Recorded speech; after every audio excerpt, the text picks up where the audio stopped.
32 years old, 7 months pregnant with their miracle child. Her birthday.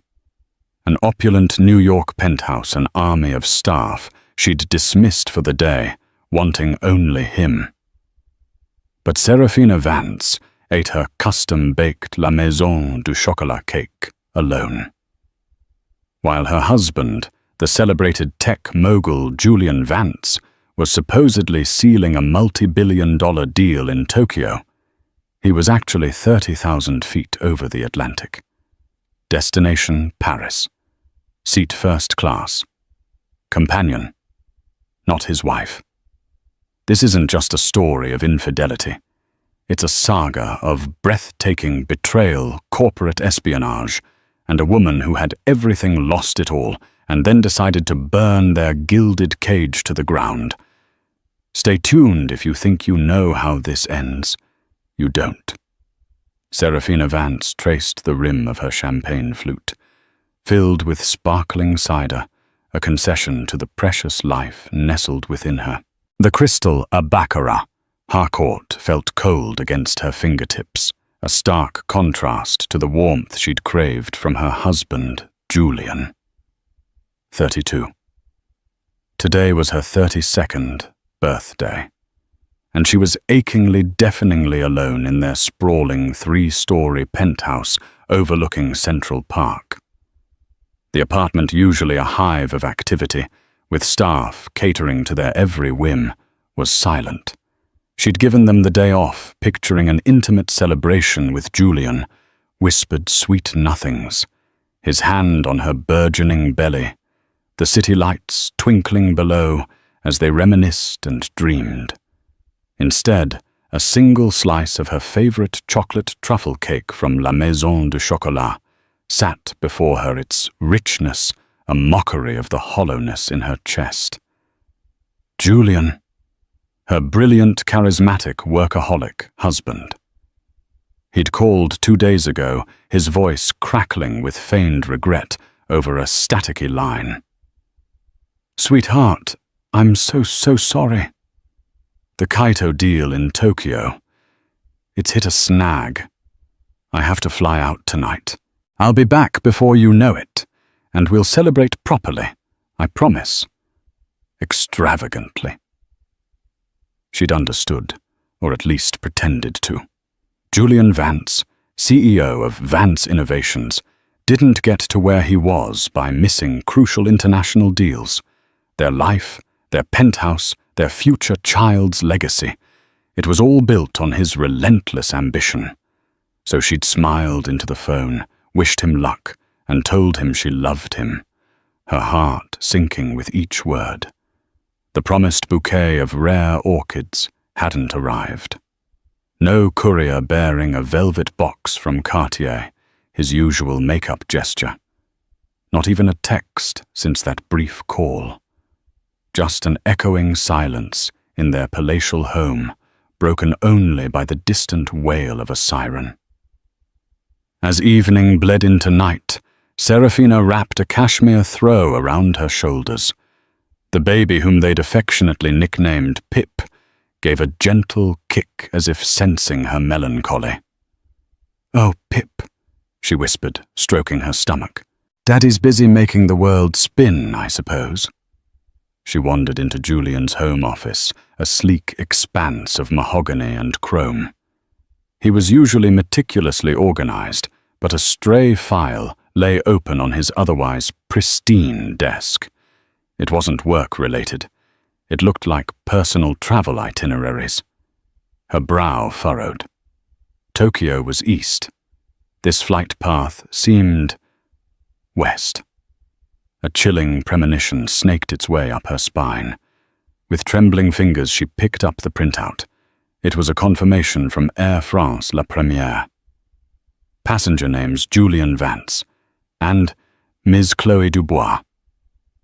Destination Paris. Charles de Gaulle.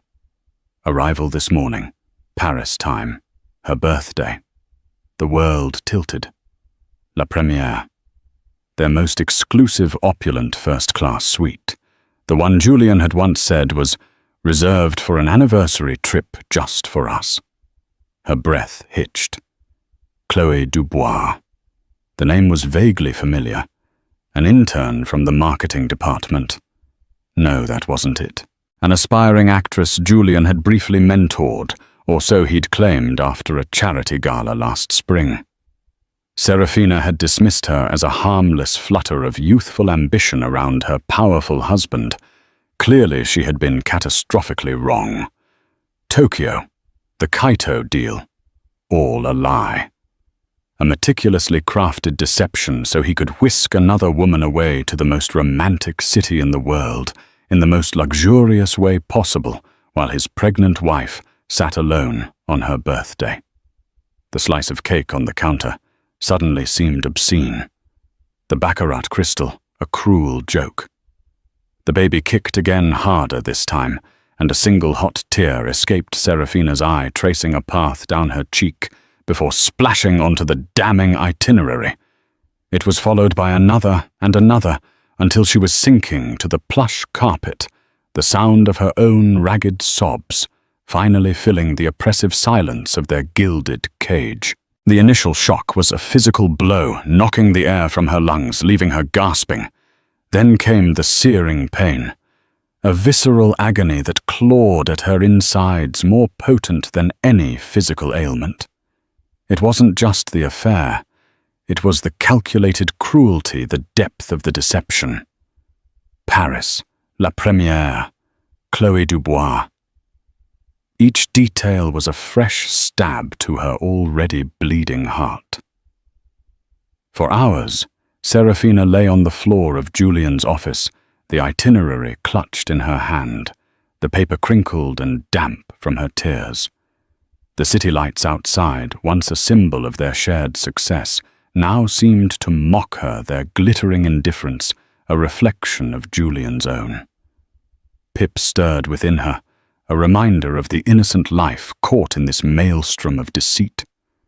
This couldn't be just a momentary lapse of foolish indiscretion. The planning, the lies about Tokyo, the sheer audacity of it all, pointed to something more entrenched, more insidious. With a resolve she didn't know she possessed, Seraphina pushed herself up.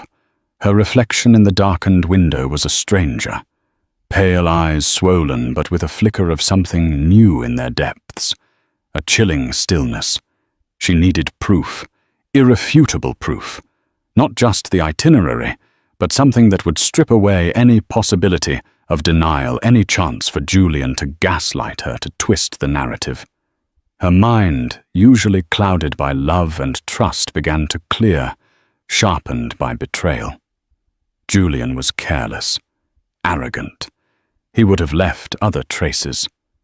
She started with his laptop, rarely touched by her. His password, ironically, was Sarah Pip Love. The bitter taste of bile rose in her throat. The browse history was wiped clean, of course. But his cloud storage linked to his phone was a gold mine he'd overlooked in his haste. There they were, photos, dozens of them stretching back months. Julian and Chloé laughing intimately at a secluded beach club in St. Bart's. Chloé draped in jewels, Seraphina now recognized as missing from her own collection. Gifts Julian had claimed were at the jeweler's for cleaning. Chloé preening in the bathroom of what looked suspiciously like their Hamptons weekend house. And then the most recent, a selfie of Chloé champagne flute in hand. Real champagne, of course, in an Air France La Première suite, a sliver of Julian's bespoke Savile Row suit visible beside her. The timestamp was from yesterday. Her phone. He'd insisted they link their Find My Phone accounts for safety. She opened the app. Julian's phone wasn't in Tokyo. It was pinging directly from the 8th arrondissement of Paris, near the Champs-Élysées. Specifically, from the vicinity of the Hotel Plaza Athénée, one of the most luxurious and romantic hotels in the city. The hotel where Julian had taken her on their honeymoon. The symbolism was like a physical assault. Each discovery was a fresh wave of nausea. This wasn't a new affair. This was a parallel life. She thought back to all the late nights at the office, the sudden business trips, the subtle shifts in his affection she'd dismissed as stress. How blind had she been?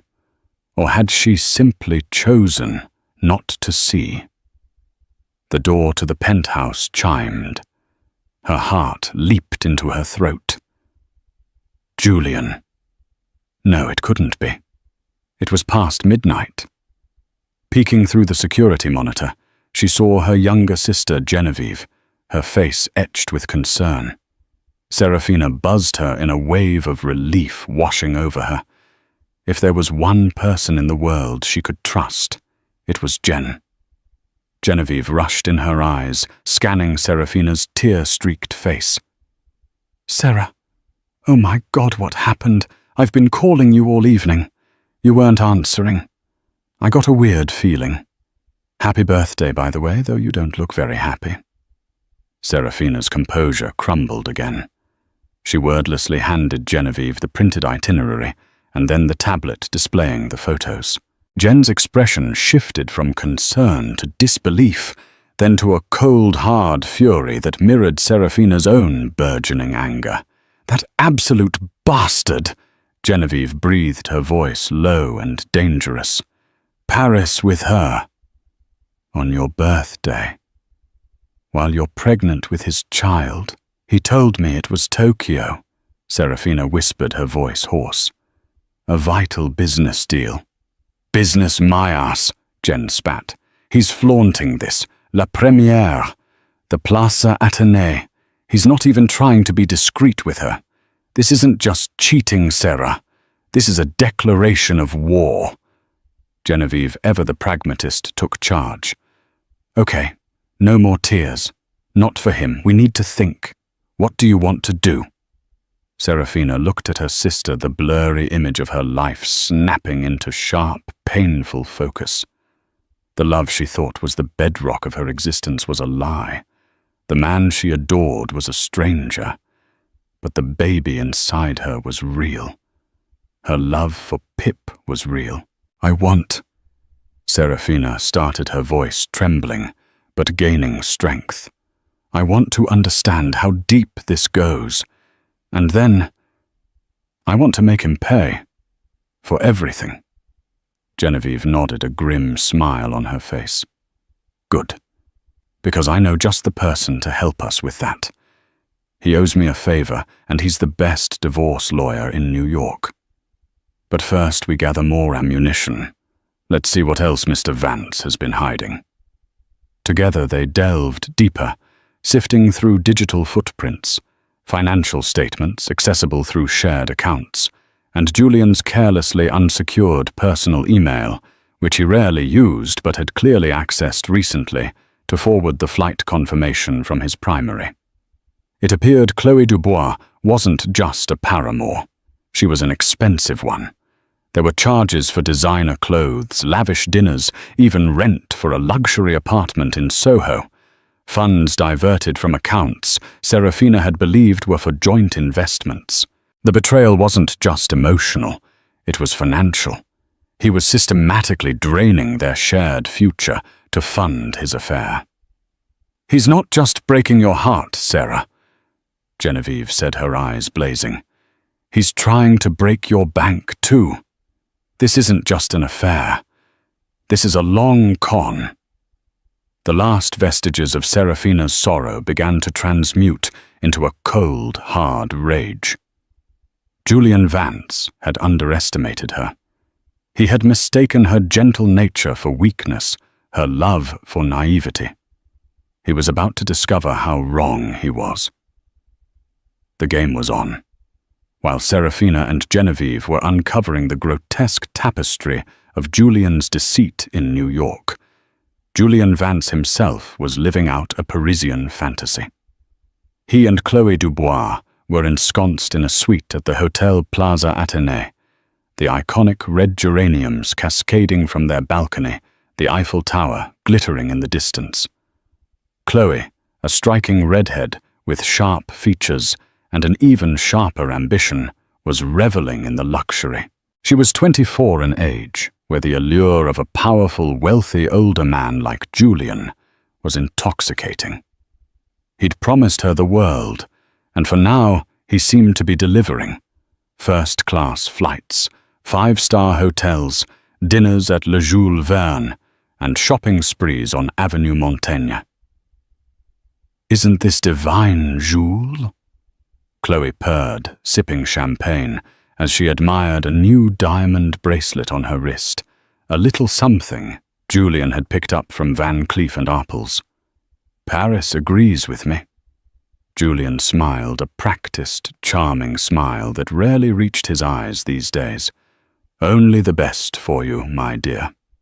But even amidst the opulence, a sliver of unease pricked at him. He'd called Seraphina with the Tokyo excuse, and her acceptance had been too easy. Seraphina, despite her quiet demeanor, was perceptive. He'd half expected more questions, a touch of suspicion. Her silence was unsettling. He'd also been careless with that itinerary. He distinctly remembered printing it in his office. Had he shredded it? He thought so. But a nagging doubt remained. "What's wrong, darling?" Chloe asked, noticing the fleeting shadow on his face. "You seem distracted." "Just business," he lied smoothly, topping up her champagne. "The Kaito deal. It's complex." He needed to maintain the fiction, even with Chloe. She didn't need to know the full extent of his web, or how much this Parisian jaunt was costing him, not just financially, but potentially in terms of his carefully constructed life. The truth was, Vance Innovations wasn't as unshakable as it appeared. A recent hostile takeover bid from a rival Marcus Thorne of Thorne Industries had put him under immense pressure. The Kaito deal was real, and it was crucial, but his top negotiator was handling the initial stages in Tokyo. Julian had planned to fly in for the final signing later in the week, using the time difference to his advantage, hoping Seraphina would be none the wiser about his Parisian detour. It was a reckless gamble, juggling corporate survival with a high-stakes affair. Chloe, however, was growing impatient. She hadn't maneuvered her way into Julian Vance's life just for trinkets and fancy trips. She wanted the ultimate prize to be Mrs. Vance. "When are you going to tell her, Julian?" she asked, her voice losing its playful lilt. "About us." "You said soon. You said after the baby, but that seems so far away, and so complicated." Julian stiffened. "We've discussed this, Chloe. The timing has to be perfect. A scandal right now could jeopardize everything. The company, my reputation, Seraphina, is delicate, especially now with the pregnancy." He hated using the pregnancy as a shield, yet it was his most convenient excuse. Chloe's eyes narrowed. "Delicate or inconvenient? Don't mistake me for a fool, Julian. I know what I bring to your life. Youth, excitement. I'm not going to be your dirty little secret forever."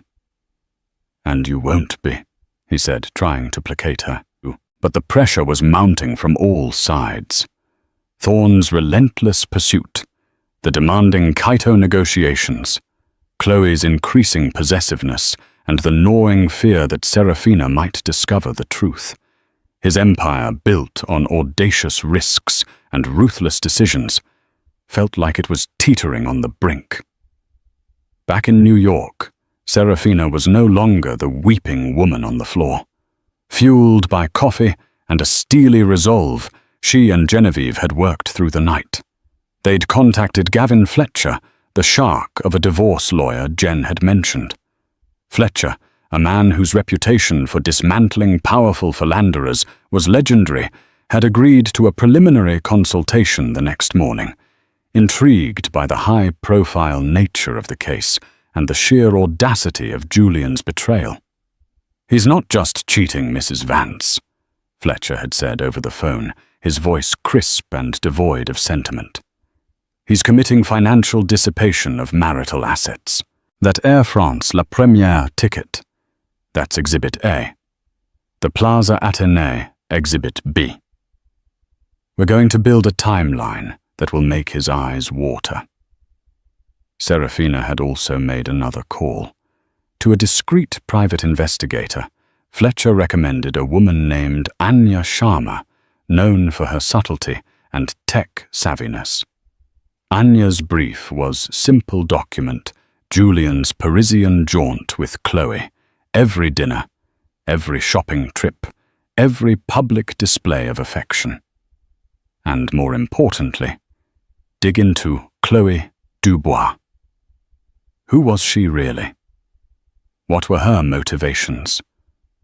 Was she a naive girl caught in Julian's web or a calculating player in her own right? One more thing.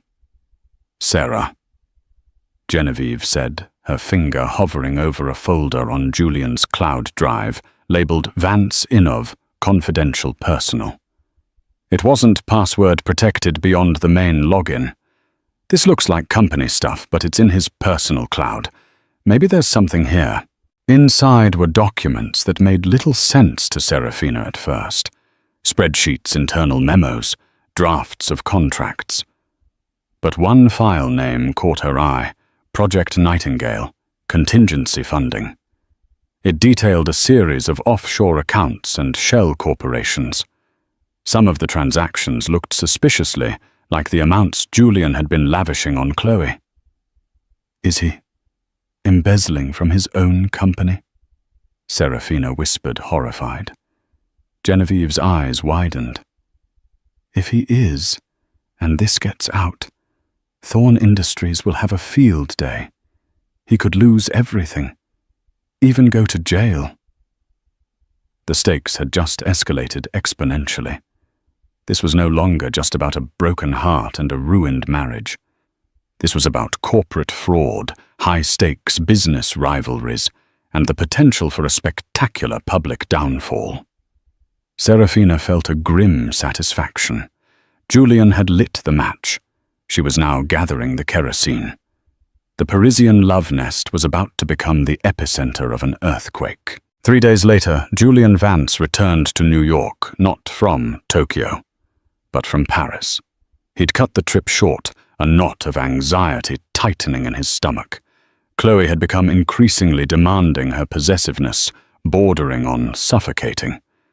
More than that, his brief, stilted phone calls with Seraphina had been unnerving. Her responses were too calm, too polite. The lack of her usual warmth was more alarming than any accusation would have been. He'd landed at JFK, concocting a story about the Kaito deal, progressing faster than expected, allowing him an early return. He anticipated tears, perhaps some anger about his absence on her birthday, but nothing he couldn't manage with a carefully chosen gift, a stunning sapphire necklace he'd picked up in Paris, ironically on a street near where Chloe had been shopping, and his well-practiced charm. He walked into the penthouse, the sapphire necklace in a velvet box in his pocket, calling out, "Sweetheart, I'm home." The apartment was immaculate, but there was an unfamiliar chill in the air. Seraphina emerged from the study, not the tearful, forgiving wife he expected, but a woman he barely recognized. Her expression was serene, almost unnervingly calm. She wasn't wearing the maternity clothes he was used to seeing her in. Instead, she wore a tailored dress that, while accommodating her pregnancy, also conveyed an air of cool professionalism. "Julian," she said, her voice even devoid of its usual affection. "Welcome back. How was Tokyo?" The slight emphasis on Tokyo was like a shard of ice down his spine. "Productive," he said, forcing a smile. "Very productive. I missed you terribly. Happy belated birthday, my love." He moved to embrace her to present the necklace, but she subtly sidestepped him. "Please sit down, Julian," she said, gesturing towards the living area. Genevieve was there, an equally composed expression on her face, standing beside a man Julian didn't recognize, tall, impeccably dressed with the predatory stillness of a hawk.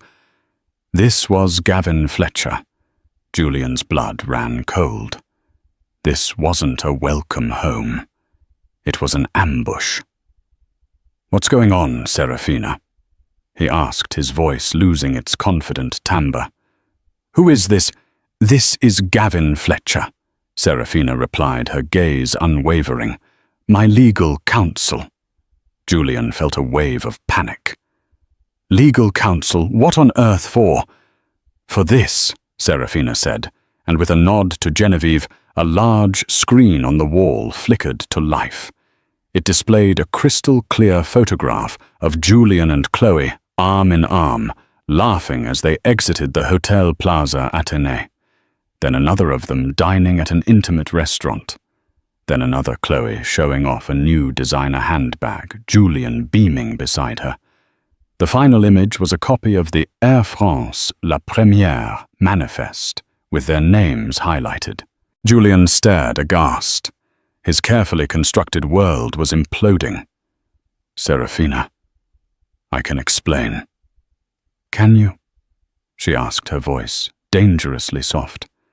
"Can you explain why you told me you were in Tokyo saving our company when you were actually in Paris on my birthday with Ms. Chloe Dubois? Can you explain the apartment you rented for her in Soho, the jewelry, the St. Bart's trip? Or perhaps this?" The screen changed again, displaying a simplified flowchart of the Project Nightingale accounts, showing funds being diverted. Julian's face blanched. This was far worse than he could have imagined. She knew. She knew everything. This is a misunderstanding," he stammered, looking from Seraphina to Fletcher, then to Genevieve, whose expression was pure contempt. "Those company files are confidential. How did you get them?" "You left them on your personal cloud, Julian," Seraphina said. "Much like you left your affair wide open for me to discover. You've become arrogant, sloppy." Gavin Fletcher stepped forward. "Mr. Vance, my client. Mrs. Vance is filing for divorce on grounds of adultery and extreme cruelty.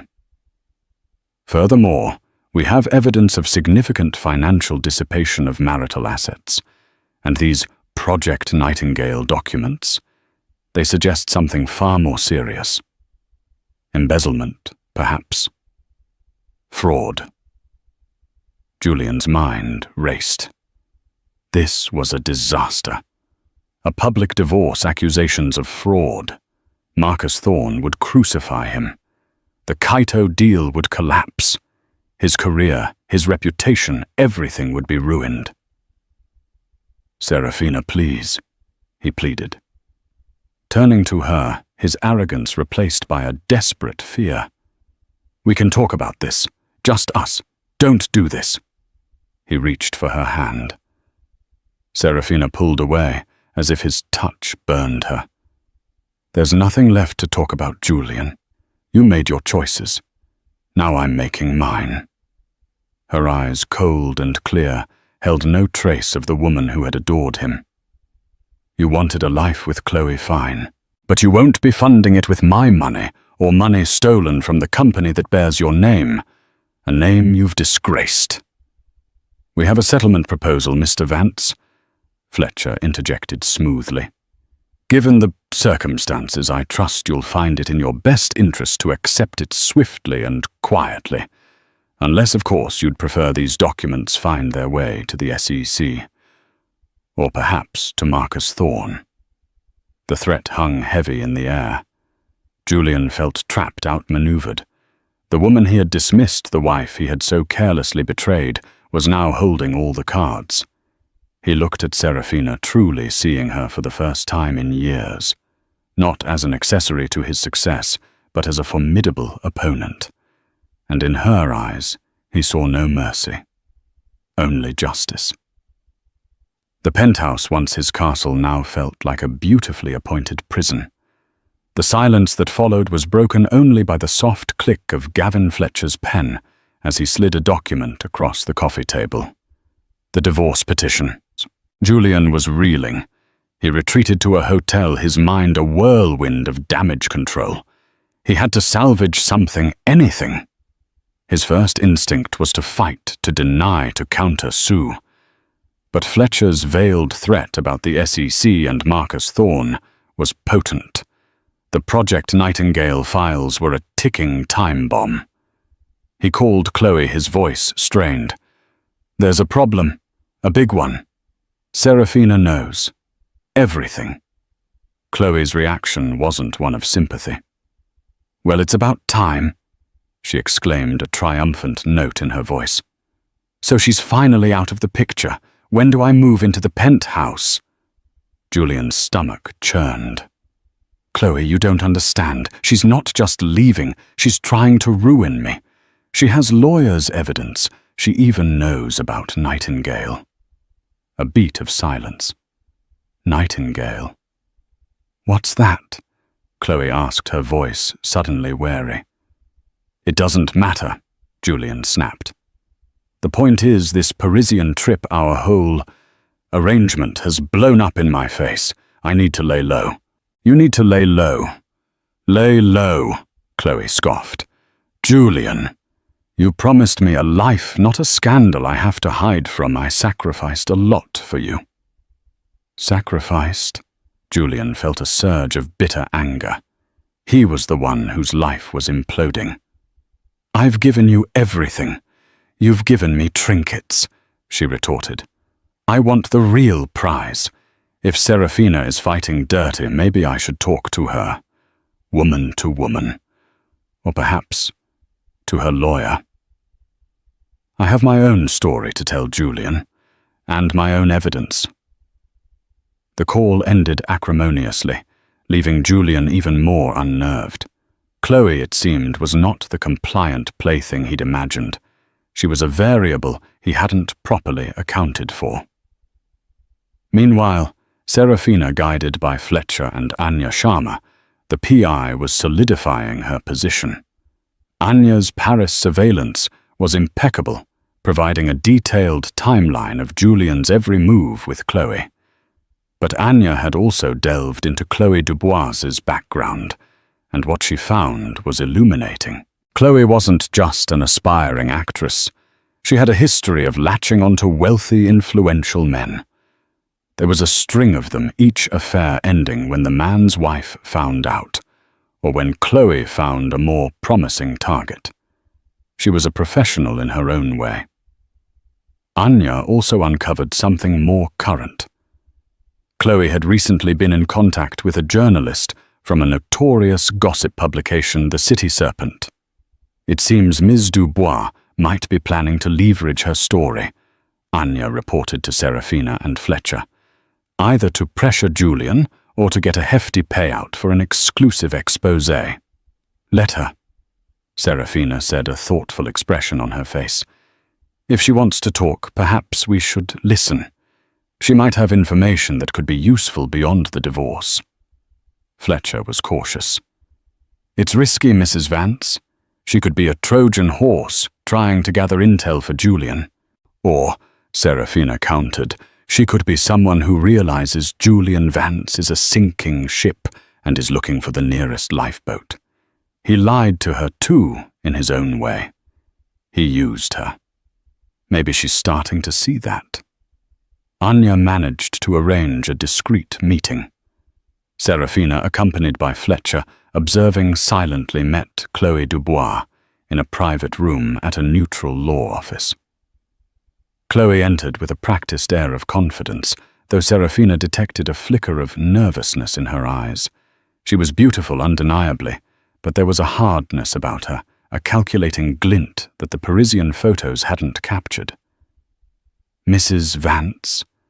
Chloe began, her tone surprisingly formal.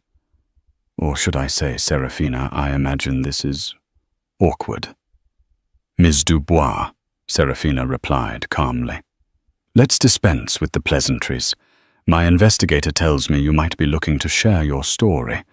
I'm curious as to why. Chloe leaned forward. Julian is a liar. He lied to you, and he lied to me. He promised me a future he had no intention of delivering.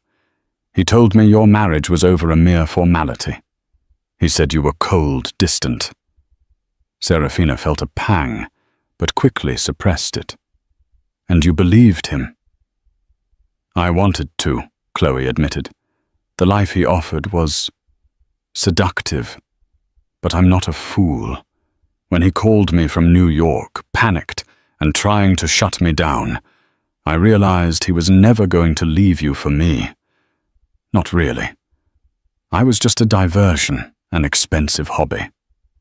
So what do you want, Ms. Dubois? Fletcher interjected, his voice sharp. Chloe turned to him. I want what I'm owed, and I want to make sure Julian doesn't just walk away from this unscathed, leaving everyone else to pick up the pieces. He told me things about his business, about his rivals. Seraphina's interest piqued. What kind of things?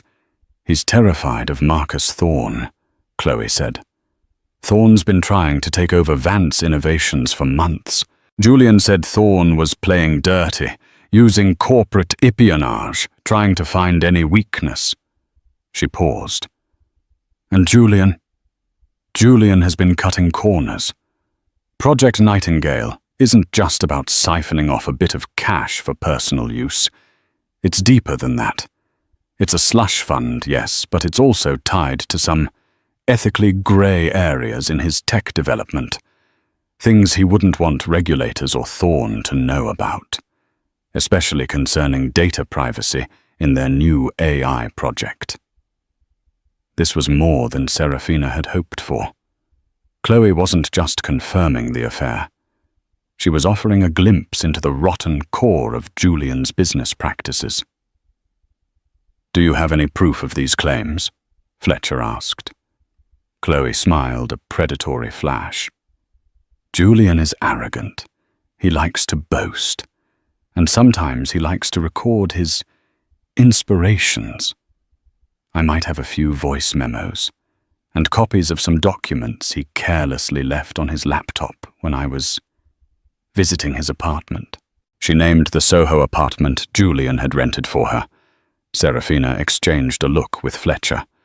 Chloe Dubois could be their ace in the hole, not just for the divorce, but for ensuring Julian faced the full consequences of his actions on a corporate level. What do you want in return for this information, Miss Dubois? Seraphina asked. Immunity from any legal blowback related to my association with Julian, Chloe stated, and a sum, enough to start over far away from this mess. Consider it compensation for services rendered and for my silence regarding certain aspects of my time with Julian that might be embarrassing for everyone. She glanced meaningfully at Seraphina's pregnant belly. Seraphina felt a wave of distaste, but recognized the strategic advantage. If your information is as valuable as you claim, and if you cooperate fully, we can discuss terms, she said. But any deal is contingent on your absolute discretion moving forward. No talking to the City Serpent or any other media outlet. Chloe nodded. Agreed. Julian Vance built his empire on illusions. It's time someone showed the world the man behind the curtain. As Chloe left, Fletcher turned to Seraphina. She's playing a dangerous game, but she might just have handed us the keys to the kingdom, or rather to dismantling Julian's kingdom. Seraphina felt a strange mixture of vindication and sorrow. Julian's betrayal had been devastating, but it had also stripped the scales from her eyes.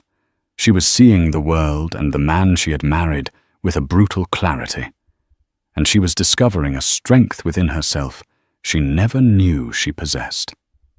The fight was far from over, but for the first time, Seraphina Vance felt like she was truly in control. Armed with Chloe's information, damning voice recordings of Julian boasting about cutting ethical corners with user data in Vance Innovations' new AI platform, Synapse, and copies of internal memos outlining the true extent of Project Nightingale.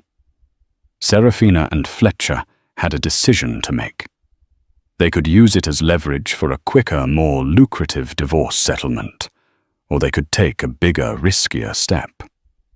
If what Chloe says is true, and these documents corroborate it, Fletcher mused, Julian isn't just facing divorce. He's facing serious regulatory investigations, shareholder lawsuits, and a catastrophic loss of public trust. Marcus Thorne would be the least of his worries if the SEC or the FTC got wind of this. Seraphina thought of Pip, of the future she wanted for her child, a future built on integrity, not on the spoils of deceit and unethical practices. She also thought of the employees at Vance Innovations, many of whom were good, hard-working people unknowingly caught in Julian's web. "I don't just want a divorce, Gavin," Seraphina said firmly. "I want accountability. Julian built his success on a rotten foundation. It's time for it to crumble. But I don't want innocent people to suffer more than necessary." Their strategy became twofold. First, use the leverage to secure an ironclad divorce settlement that protected Seraphina and Pip's financial future completely, including a significant portion of Julian's legitimate assets and full ownership of the penthouse. Second, and more controversially, they decided to anonymously leak a carefully curated selection of the Synapse data privacy issues and the Project Nightingale fraud to a reputable financial journalist known for investigative work rather than directly to Marcus Thorne or the SEC, at least initially. This would create public and shareholder pressure, forcing the Vance Innovations Board to act rather than allowing Thorne to simply swoop in and pick up the pieces for a song, potentially leading to mass layoffs. Julian, already reeling from the divorce proceedings and the initial evidence Seraphina had presented, was served with a new, far more demanding settlement. It was brutal. He tried to fight it, to negotiate, but Fletcher hinted at the new, more damaging information they possessed regarding his business practices. Julian, terrified of that information becoming public, felt the noose tighten. Then the article hit. Vance Innovations innovation, or illusion, whistleblower, data suggests ethical lapses and financial irregularities. The fallout was immediate and catastrophic. Vance Innovations' stock plummeted. The board called an emergency meeting. Regulatory bodies announced impending investigations. Julian was blindsided. He'd expected Seraphina to use the information in the divorce, not to orchestrate a public takedown of his company. He called her, his voice a mixture of fury and desperation. "Seraphina, what have you done?" he raged. "You're destroying everything, my company, my legacy, your legacy." Seraphina's voice was ice. "You destroyed that when you decided to lie, cheat, and steal Julian. You built a house of cards. Did you really think it would stand forever? This isn't just about us anymore. It's about the people you've harmed with your greed." The Vance Innovations board, facing immense pressure, had no choice but to act decisively. Julian Vance was forced to resign as CEO. An interim CEO was appointed, tasked with cleaning up the mess and cooperating with investigators. Marcus Thorne, meanwhile, saw his opportunity, but the public scrutiny meant he couldn't simply dismantle the company. He'd have to make a more considered offer, potentially preserving more jobs. During this maelstrom, Chloe Dubois, having provided her information and received her agreed-upon sum, quietly disappeared.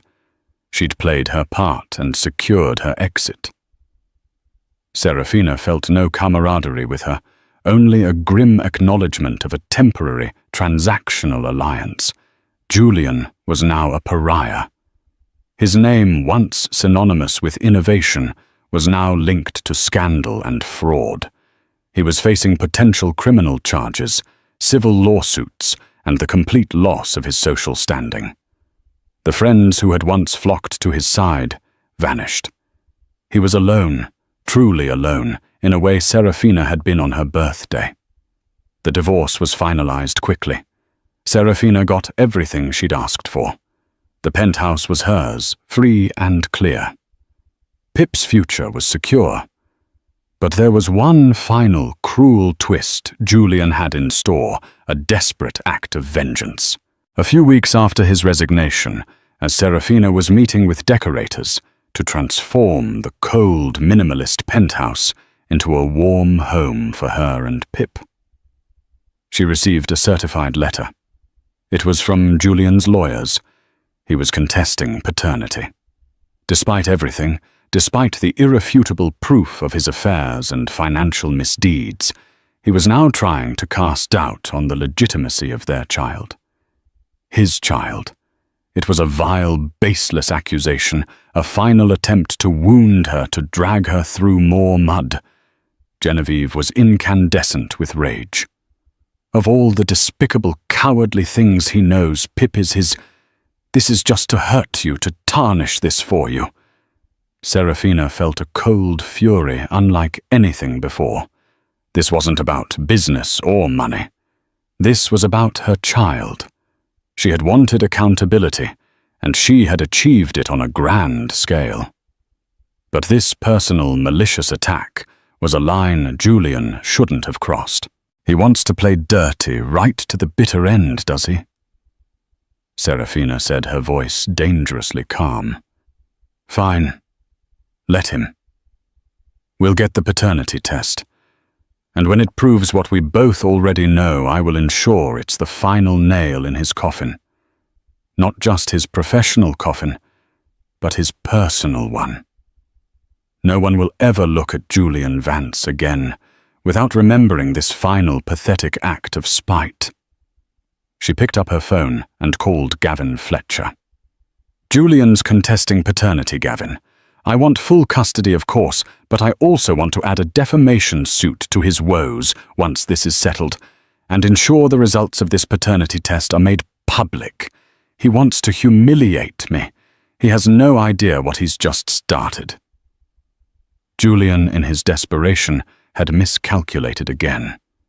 He thought to inflict one last wound, but he had only succeeded in galvanizing Seraphina's resolve to utterly erase him from her life and protect her child with the ferocity of a lioness.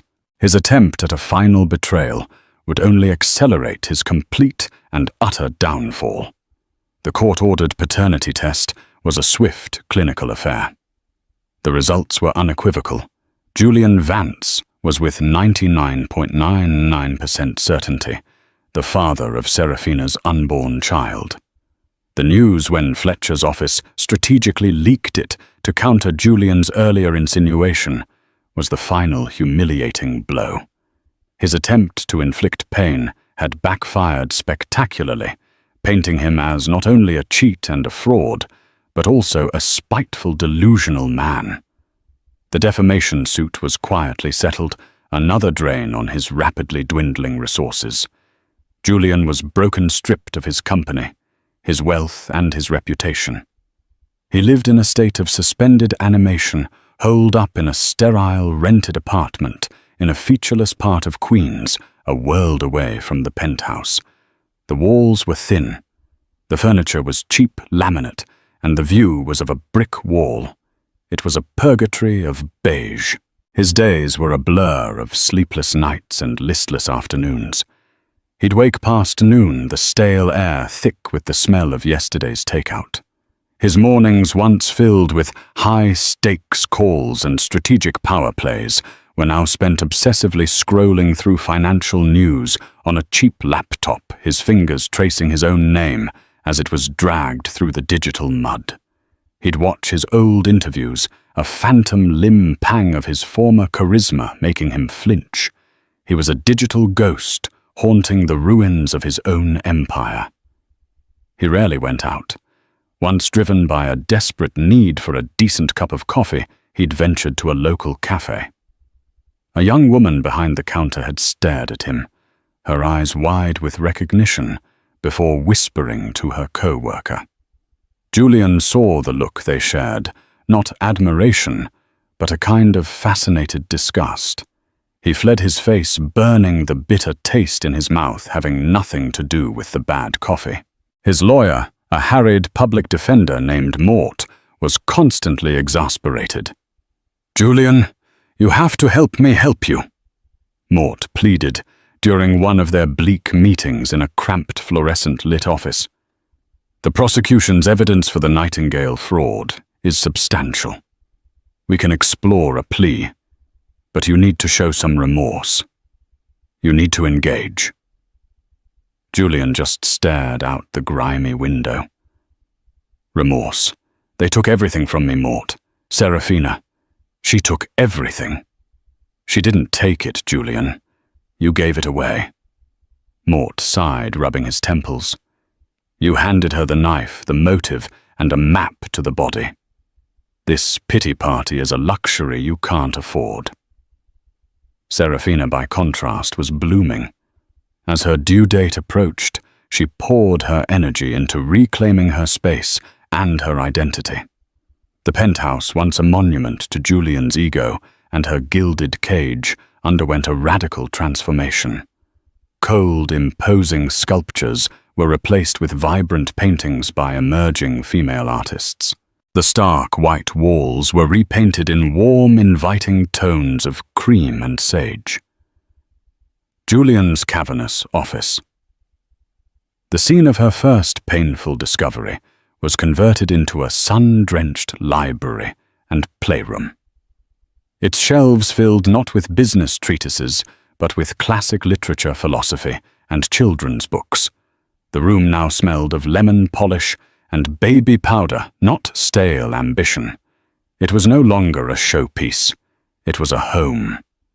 With Genevieve's help, she established the Phoenix Initiative, a foundation dedicated to providing seed funding and mentorship to women-led tech startups focused on ethical innovation. It was a direct, pointed rebuke to Julian's corrupted legacy. Her new advisory board, a sharp, empathetic team of female financial and legal experts, contrasted starkly with the sycophantic yes-men who had surrounded Julian. In their first major review, Seraphina championed a startup whose founder, a brilliant young coder named Priya, had her work on a revolutionary data compression algorithm stolen by a previous male employer. Priya's story mirrored Seraphina's own feelings of being erased. "This is precisely why we're here," Seraphina had declared to the board, her voice resonating with quiet authority. "To ensure that talent is nurtured, not exploited. To build tables, not glass ceilings." The Phoenix Initiative funded Priya, but also provided her with the legal muscle to sue her former company. Months later, Priya won, securing both the patent and a landmark settlement. She became one of the Foundation's most vocal advocates, a tangible symbol of Seraphina's new purpose. The meetings of the board were collaborative, filled with laughter and vigorous debate, a world away from the fear-based loyalty her husband had commanded. A few months later, Seraphina gave birth to a healthy baby boy. She named him Theodore, Gift of God, but to her, he would always be Pip. Holding him in the serene quiet of the nursery, the city lights twinkling gently outside, Seraphina felt a profound sense of peace.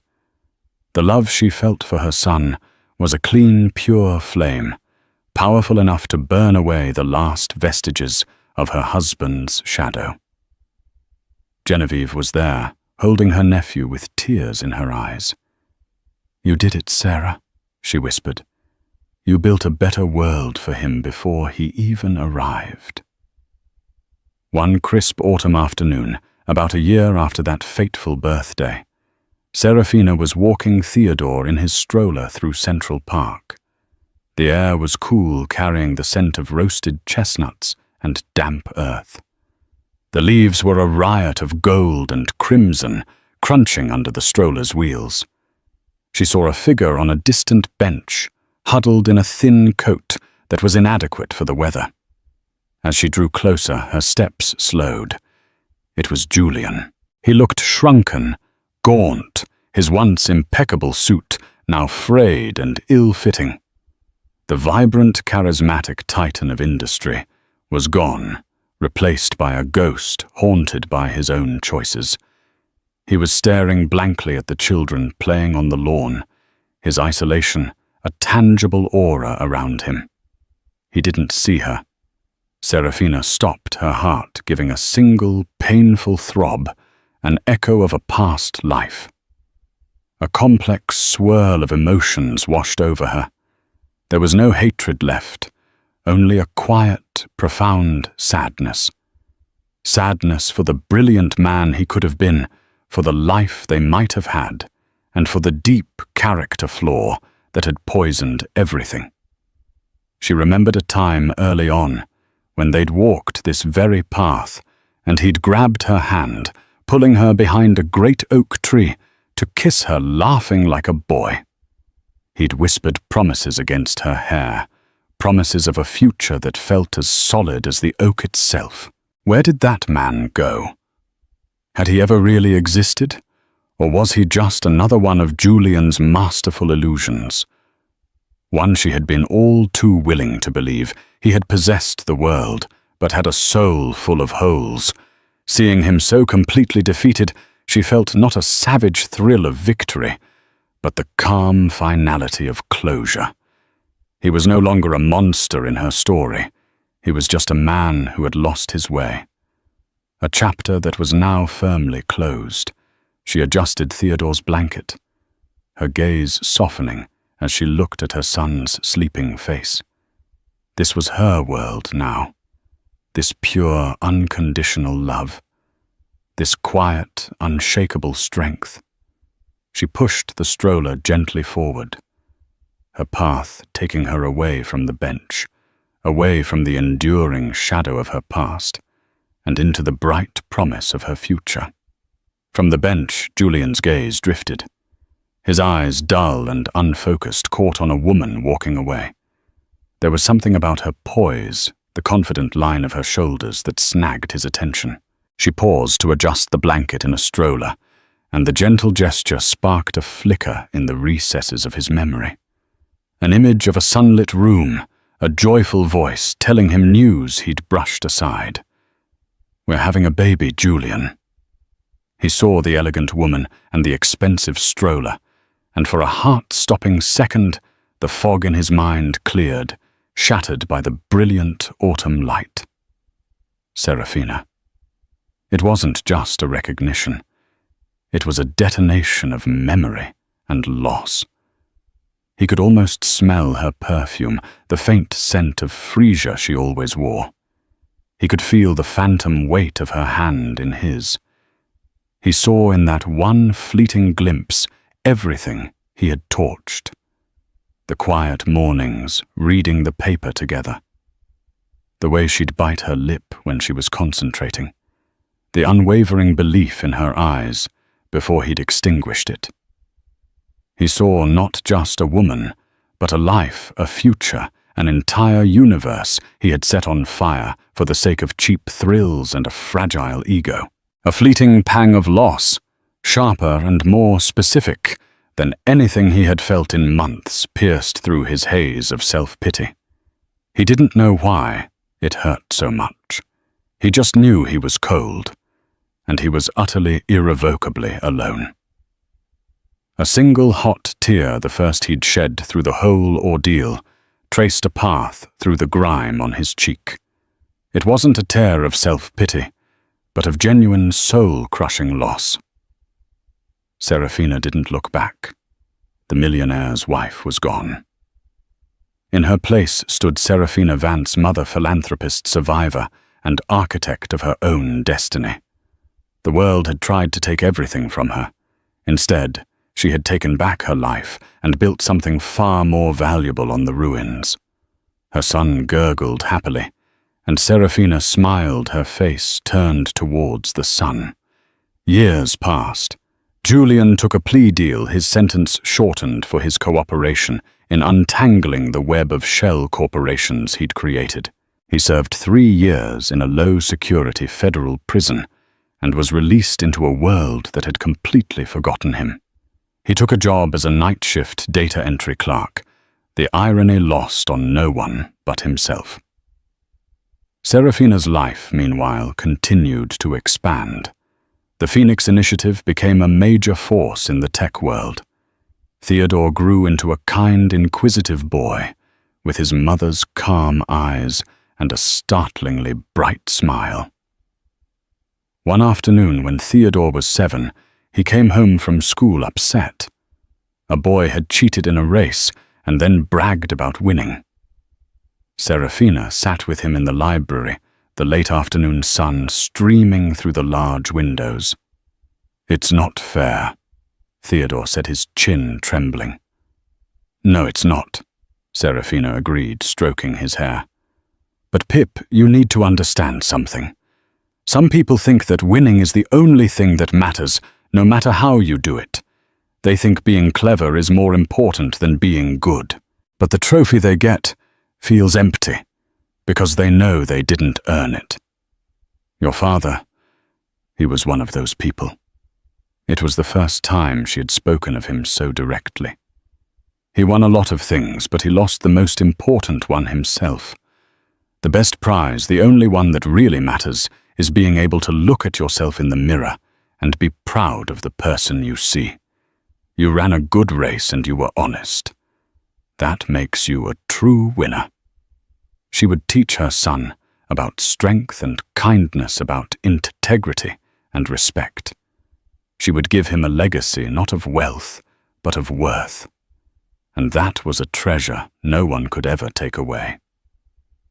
What did you think of Seraphina's journey from heartbreak to empowerment? Could you have been as strategic in her shoes? Let us know your thoughts in the comments below. If this story of resilience and retribution captivated you, please give this video a huge like, share it with someone who needs to hear that strength can be found in the deepest betrayals, and make sure you subscribe and hit that notification bell so you don't miss our next jaw-dropping story. Thanks for watching.